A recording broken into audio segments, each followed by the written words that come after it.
हे या डागांनी आणि फोडांनी यार लय परेशान केले हो. आता आरशामध्ये सुद्धा बघू वाटाने गेले, एवढं घाण झालेले. आता ह्याच्यावर काहीतरी रामबाण उपाय असला पाहिजे. हा, सकाळी मम्मीने मला एकदा सांगितलं होता रामबाण उपाय, ती एकदा आपण ट्राय करूनच बघूत कसं आहे काय. तिला काय करायचं माहिती आहे का, असं मस्तपैकी गॅस चालू करायचा आणि त्याच्यावर असं दूध ठेवून द्यायचं आणि चांगलं उकळू द्यायचं.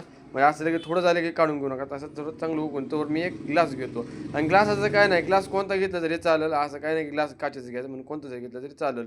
आणि त्याच्यामध्ये असं चिमटभर काय करायचं, हळद टाकून द्यायची. लय बी टाकू नका कारण ते नंतर कडू कडू व्हायचं, त्यामुळे हळद थोडीशी टाका आणि चिमटभर टाका. आणि हां, तूप आहे ना, तुम्हाला जेवढं पाहिजे तेवढं टाका, कारण तूप जे आहे ना ते आपल्या शरीरासाठी लय चांगलं असतं, जे आपल्या पचनक्रियेसाठी आणि आपल्या इम्युनिटी पॉवर बी वाढतं आणि आपल्या शरीरा तोंडासाठी बी चांगलं असतं. त्यामुळे तूप जास्त टाकलं तरी चालेल. नंतर काय करायचं माहिती आहे का, जे तुम्ही गरम केलेलं आहे का ते मस्तपैकी ह्याच्यामध्ये टाकून द्यायचं. आणि हां, ह्याचं मिक्सर असं मस्तपैकी करायचं ना, म्हणजे ते आपल्याला पेताना बी चांगलं वाटलं पाहिजे. त्यामुळे एकदम असं मस्तपैकी मिक्सर करून घ्यायचं. आणि हा यार काय करायचं, बाकीचं शेवटचं काय काम आहे, काटा काटा काटा पिऊन टाकायचं.